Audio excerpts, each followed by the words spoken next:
28, 29, 31 জুলাই ও 1 আগস্টের এইচএসসি পরীক্ষা স্থগিত। অফিস চালুর দ্বিতীয় দিনে সারা দেশে কর্মচাঞ্চল্য। 8 থেকে 12 ঘন্টা শিথিলের পর আবারও জেলায় জেলায় কারফিউ। এবং কারফিউ নেটওয়ার্ক বন্ধ থাকায় 10,000 কোটি টাকার বেশি ক্ষতি পোশাক খাতে, বলছে বিজিএমইএ। 1 সপ্তাহ পর খুলল দোকানপাট, ক্রেতা না থাকায় নেই বেচাকেনা।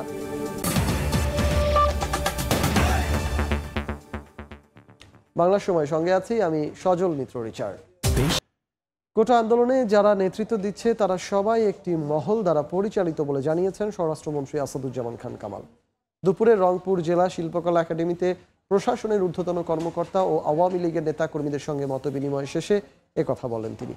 এ সময় মন্ত্রী সরকারি সম্পদ বিনষ্টকারী কাউকে ছাড় দেয়া হবে না বলে হুঁশিয়ারি দেন। স্বাধীনতা বিরোধী চক্র ছিল যারা জঙ্গির উত্থান ঘটিয়েছিল, জামাত বিএনপি যারা সবসময় রাষ্ট্রকে একটা অকার্যকর রাষ্ট্র পরিণত করার জন্য যারা কাজ করছে, তাদেরই একটা সুসংগঠিত ভাবে এই আন্দোলনের সঙ্গে তারা সম্পৃক্ত হয়ে গিয়েছে। যারা এর মদতদাতা, যারা উস্কানিদাতা, যারা এটাকে দিয়ে একটা ফায়দা নিতে চাচ্ছিল, দেশের বিরুদ্ধে যারা দাঁড়িয়েছে, তাদেরকে অবশ্যই তারা শাস্তির মুখোমুখি হবে। 28, 29, 31 জুলাই এবং 1 আগস্টের এইচএসসি ও সমমানের পরীক্ষা স্থগিত করেছে বাংলাদেশ আন্তঃশিক্ষা বোর্ড। দুপুরে বাংলাদেশ আন্তঃশিক্ষা বোর্ড সমন্বয় কমিটির সমন্বয়ক তপন কুমার সরকার এ তথ্য জানান। বলেন, সাম্প্রতিক সহিংসতার কারণে শিক্ষার্থীদের নিরাপত্তা বিবেচনায় 2024 সালের এইচএসসি ও সমমানের পরীক্ষাগুলো স্থগিত করা হয়েছে। 1 আগস্ট পর্যন্ত স্থগিত হওয়া এইচএসসি ও সমমানের পরীক্ষার সময়সূচি পরে ঘোষণা করা হবে।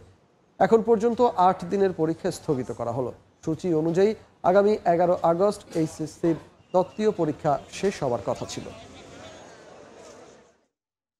সারা দেশে কারফিউ শিথিল হওয়ায় কর্মচাঞ্চল্য ফিরেছে সরকারি বেসরকারি দফতরে।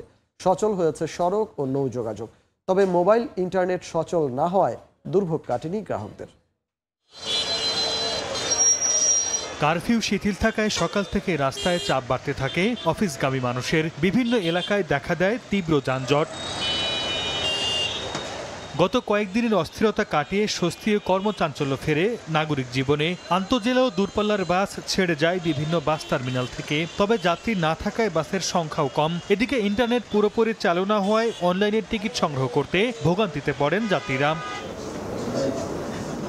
ব্যাংক খোলার পরপরই মানুষের ভিড় দেখা যায় আর্থিক প্রতিষ্ঠানগুলোতে। এছাড়া আদালত পাড়ায়ও কর্মচাঞ্চল্য ফেরায় ব্যস্ততা বাড়ে আইনজীবীদের। কিছু কর্মচাঞ্চল্য এবং প্রাণচাঞ্চল্য ফিরে পাচ্ছে এবং আমাদের ক্রেতা সাধারণ এবং কাস্টমাররা ব্যাংকে আসতে শুরু করেছে। জনজীবন একটা স্বস্তি আসতেছে। এখন আমাদের ব্যবসা বাণিজ্য না থাকলে তো আমরা চলবো কীভাবে, খামো কীভাবে? এখন ব্যবসা বাণিজ্য করতে পারবো, মোকামে যেতে পারবো, মাল আনতে পারবো, তা আমরা মোটামুটি চলতে পারবো। পরিস্থিতির উন্নতি হওয়ায় দোকানপাটে বাড়ে সাধারণ মানুষের উপস্থিতি। পণ্য পরিবহন স্বাভাবিক হওয়ায় হাটবাজারগুলোতেও কেটেছে অস্থিরতা। এদিকে অপ্রীতিকর ঘটনা এড়াতে জোরদার রয়েছে সেনাবাহিনী সহ আইনশৃঙ্খলা বাহিনীর টহল। কারফিউ শিথিল হওয়ায় সারা দেশের বিভিন্ন নৌ রুটে চলাচল শুরু করে যাত্রীবাহী লঞ্চ ও নৌযান। সর্দার মোহাম্মদ আরিফ, সময় সংবাদ।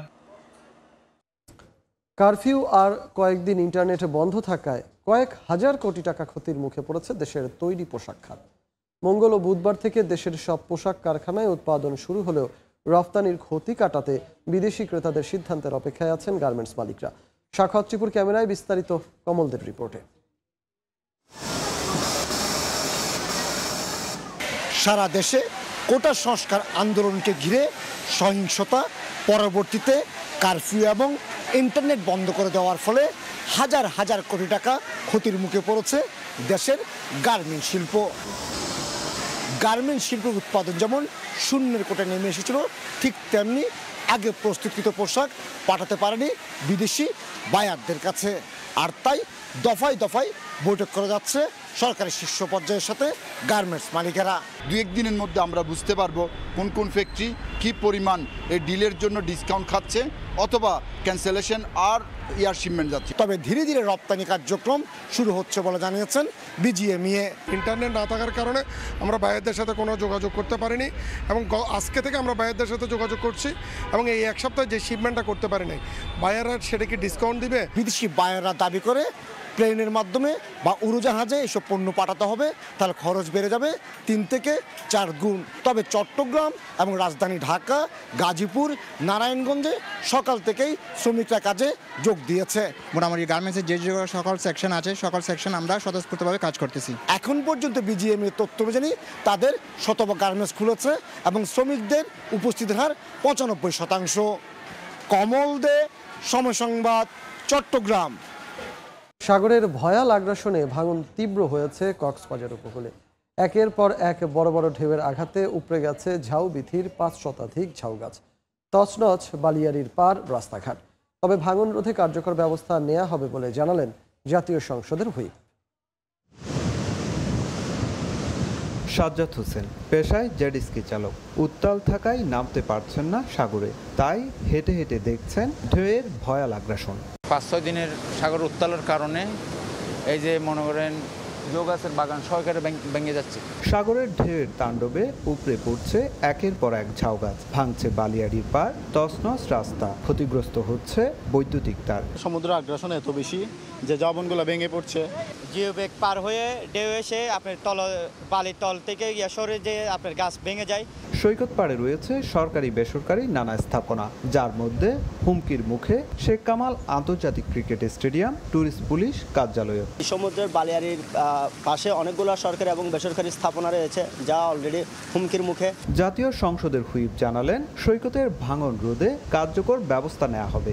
ইতিমধ্যে যে ভাঙনটুকু হয়েছে আমরা দেশি বিদেশি যদি আমাদের বিশেষজ্ঞরা বলেন যেভাবে বলেন ইনশাল্লাহ আমরা সেভাবে কাজ শেষ করব। সৈকত পাড়ের ব্যবসায়ীরা জানান গত কয়েক বছর ধরে কলাতলি থেকে নাজিরা টেক পর্যন্ত প্রায় 3 কিলোমিটার এলাকায় ভাঙন অব্যাহত রয়েছে। প্রতি বছরই বর্ষা মৌসুমে ঢেউয়ের আগ্রাসনে ভাঙছে উপকূল, জিওব্যাগ ফেলেও রক্ষা করা যাচ্ছে না, তাই টেকসই বাঁধ নির্মাণের দাবি স্থানীয় বাসিন্দাদের। সুজাউদ্দিন রুবেল, সময় সংবাদ, কক্সবাজার। দেখছেন বাংলার সময়। সুন্দরবনে শেষ হয়েছে ক্যামেরা ট্র্যাপিং করে বাঘ গণনা। জরিপে আভাস মিলেছে বাঘের সংখ্যা বৃদ্ধির। অভয়ারণ্য বৃদ্ধি করা, বনদস্যু মুক্ত হওয়া সহ নানা উদ্যোগ নেয় বন বিভাগ, যার সুফলও মিলতে শুরু করেছে। বাঘের প্রজনন, নিরাপত্তা ও সংখ্যা বাড়াতে সুন্দরবনে বাঘ সংরক্ষণ প্রকল্প গ্রহণ করে সরকার। এ প্রকল্পের অংশ হিসেবে 2022 সালে তৃতীয়বারের মতো সুন্দরবনে বাঘ গণনা শুরু হয়, যা চলে 2024 সালের ফেব্রুয়ারি পর্যন্ত। সুন্দরবনের সাতক্ষীরা, খুলনা ও বাগেরহাট রেঞ্জের 639টি গ্রিডে ক্যামেরা বসিয়ে সংগ্রহ করা হয় ছবি। এর আগের সবশেষ জরিপে 114টি বাঘের সংখ্যা নিরূপণ করা হয়।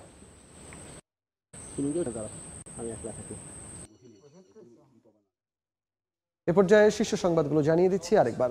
28, 29, 31 জুলাই ও 1 আগস্টের এইচএসসি পরীক্ষা স্থগিত। অফিস চালুর দ্বিতীয় দিনে সারা দেশে কর্মচাঞ্চল্য। 8 থেকে 12 ঘন্টা শিথিলের পর আবারও জেলায় জেলায় কারফিউ। এবং কারফিউ নেটওয়ার্ক বন্ধ থাকায় 10,000 কোটি টাকার বেশি ক্ষতি পোশাক খাতে, বলছে বিজিএমইএ। 1 সপ্তাহ পর খুলল দোকানপাট, ক্রেতা না থাকায় নেই বেচাকেনা। এই ছিল বাংলার সময়। সন্ধ্যার সময় নিয়ে ফিরছি কিছুক্ষণ পর। আমি নিজেই, সঙ্গেই থাকুন সময়ের।